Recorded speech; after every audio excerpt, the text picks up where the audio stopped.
अस्सलाम वालेकुम दोस्तों, कैसे हैं आप सभी लोग। मैं हूं अनम और आप देख रहे हैं हमारा चैनल इल्म की रोशनी, जहां मैं आपको हमारे दीन इस्लाम, हमारे मुल्क पाकिस्तान और पूरी दुनिया के हवाले से अहम मालूमात देने की कोशिश करता हूं।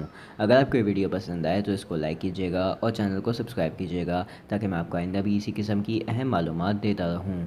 दोस्तों, अपनी पिछली कुछ वीडियोज़ में मैंने आपको इंडस वैली, रोमन और इजिप्शियन सिविलाइजेशंस के हवाले से बताया था।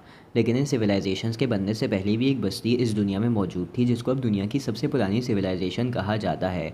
इस सिविलाइजेशन को एंशियंट मेसोपोटामिया का नाम दिया जाता है, और आज की इस वीडियो में मैं आपको इसी के हवाले से बताऊँगा। मिडल ईस्ट में यूफ्रेट्स और टाइग्रिस रिवर्स के दरमियान मौजूद इलाके को मेसोपोटामिया कहा जाता है, जिसमें आज कई मुल्क आबाद हैं, जिनमें इराक, कुवैत और ईरान और इसके अलावा शाम और तुर्की के चंद इलाके शामिल हैं। लेकिन आज से तकरीबन 16,000 साल पहले यानी 14,000 BC तक इस जगह पर कोई इंसान आबाद नहीं था। 14,000 BC के करीब इंसानों ने इस इलाके में छोटी छोटी बस्तियां बनाकर रहना शुरू किया। अगले कई हज़ार सालों तक उन लोगों ने फार्मिंग पर फोकस किया और कई फसलें तैयार करना शुरू की। इसके अलावा उन्होंने कई जानवरों को पालना भी शुरू किया। फिर इस इलाके में मौजूद अलग अलग बस्तियों के लोग आपस में मिलकर शहर बनाकर रहने लगे। इनमें सबसे पहला शहर तकरीबन 3200 BC के करीब बनाया गया था, जिसे उरुक कहा जाता है। इस शहर को बनाने में सुमेर कल्चर के लोगों ने हिस्सा डाला था और दूसरी कौमों से ट्रेडिंग करके शहर को बहुत तरक्की दिलाई गई।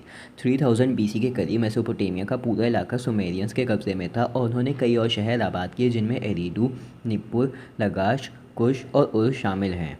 उन लोगों ने दुनिया में सबसे पहले लिखना शुरू किया और एक लैंग्वेज बनाई जिसमें वो इस सिविलाइजेशन के हालात लिखा करते थे। 3000 BC के बाद इस सिविलाइजेशन पर बादशाहों ने कंट्रोल करना शुरू कर दिया। इन बादशाहों में एटाना, मेस्किया गशर और लुगर बंदा शामिल हैं। इस सिविलाइजेशन या किंगडम में गिलगामेश नामी एक बादशाह भी था, जिसके एडवेंचर्स पर लिखे जाने वाली poem epic of Gilgamesh ancient history की सबसे बेहतरीन पोयम कहलाती है। सुमेरियन कल्चर से बनने वाले इस किंगडम के आखिरी बादशाह का नाम लुगार जगेसी था, जिसको 2334 BC के करीब अक्काद कौम के सरदार सारगोन ने शिकस्त देकर इस किंगडम पर हुकूमत हासिल कर ली और अक्कादियन एम्पायर की बुनियाद रखी। इस एम्पायर को दुनिया की पहली ऐसी एम्पायर कहा जाता है जिसमें कई कल्चर्स के लोग रहते थे और एक सेंट्रल गवर्नमेंट थी। सारगोन ने इस एम्पायर को मिलिट्री ऑपरेशंस के जरिए बढ़ाया और मेसोपोटामिया का बहुत सा हिस्सा अपनी एम्पायर में शामिल कर लिया। उस दौर में दूसरी कौमों से ट्रेडिंग पर भी जोर दिया गया। इसके अलावा आर्किटेक्चर भी बहुत एडवांस्ड होता गया। 2193 BC के करीब अक्कादियन एम्पायर के आखिरी बादशाह शारकली शारी का इंतकाल हो गया और इस पूरे इलाके में हुकूमत के लिए लड़ाइयाँ होने लगीं। इन लड़ाइयों के बाद एक पहाड़ी कबीले के लोगों ने हुकूमत हासिल कर ली, जिनको गुटियंस कहा जाता था। उनके दौरे हुकूमत में मेसोपोटामिया का पूरा इलाका फसाद में मुब्तला हो गया और यहाँ के हालात ख़राब हो गए। 2100 BC के करीब उल शहर के लोगों ने एक नई किंगडम की बुनियाद रखी और वहाँ के बादशाह उल नमा ने सुमेरियंस को वापस हुकूमत दिलवाई।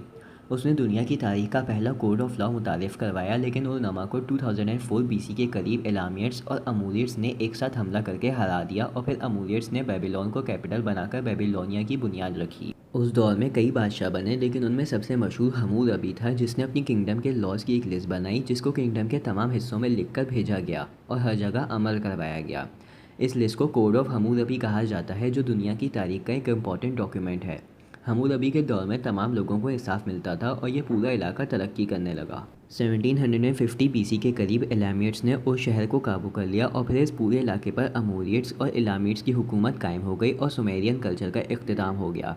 इसके कई साल बाद 1595 BC के करीब हिट्टिट्स नामी एक कौम ने बेबीलोनिया पर हमला किया और अपने एडवांस हथियारों के ज़रिए यहाँ पर कब्जा कर लिया। लेकिन थोड़े ही अरसे के बाद वो यहाँ से चले गए और मेसोपोटामिया के इर्द गिर्द मौजूद पहाड़ों से आने वाले कस्सीट्स ने बेबीलोन पर कब्जा कर लिया। उस दौर में ट्रांसपोर्टेशन के नए तरीके बनाए गए। इसके तकरीबन 200 साल बाद 1365 BC के करीब अशुर उबल्लिद वन की हुक्मरानी में असीरियन एम्पायर बढ़ना शुरू हुई। 1220 BC में तुकुलती निनूरता अव्वल नामी बादशाह ने मेसोपोटामिया के तमाम हिस्सों को असीरियन एम्पायर में शामिल करने का मिशन शुरू किया। इस तरह अगली 2 सदियों में ये एम्पायर बढ़ती गई और बहुत सा इलाका कब्जे में ले लिया। इस एम्पायर के बादशाहों को कई दुश्मनों से लड़ना पड़ा और कई इलाके फ़तह करने पड़े। 722 BC में सारगोन दोम नामी शख्स बादशाह बना, जिसने इस एम्पायर को अमन फराहम किया, लेकिन उसको दुश्मनों ने जंग के दौरान कत्ल कर दिया। सारगोन दोम का पोता एसार हटून भी बादशाह बना, लेकिन वो बहुत जालिम था, जिस वजह से अवाम उसे पसंद नहीं करती थी। 669 BC में अशुरबनीपाल बादशाह बना, जिसको असीरियन एम्पायर का आखिरी बेहतरीन बादशाह कहा जाता है। उसने जंगें लड़ने के अलावा मेसोपोटामिया की पहली लाइब्रेरी बनाई, जिसको दुनिया की सबसे पुरानी लाइब्रेरी कहा जाता है। 626 बीसी में एक बेबीलोनियन ऑफिसर ने हुकूमत पर कब्ज़ा कर लिया और फिर उसके बेटे नेबूशडनेज़र को बादशाह बना दिया गया। नेबूशडनेज़र को उसके आर्किटेक्चर और कई जंगों की वजह से जाना जाता है। 539 बीसी के करीब मेसोपोटामिया का कंट्रोल पर्शियन एम्पायर को मिल गया और फिर 331 बीसी में अलेक्जेंडर द ग्रेट को मिल गया। उस दौर में मेसोपोटामिया का ओरिजिनल कल्चर बिल्कुल ख़त्म हो चुका था और बहुत से मशहूर शहर तबाह हो चुके थे। 116 एडी के करीब इस इलाके पर रोमन्स ने और 651 एडी में मुसलमानों ने कंट्रोल हासिल कर लिया और अब ये इलाका कई अलग अलग मुल्कों में बढ़ चुका है जहाँ ज़्यादा तादाद मुसलमानों की है। दोस्तों, अगर आपको ये वीडियो पसंद आई हो तो इसको लाइक कीजिएगा और चैनल को सब्सक्राइब कीजिएगा। मैं आपसे अगली वीडियो में मिलूँगा। अपना ख्याल रखिएगा। अल्लाह हाफिज़।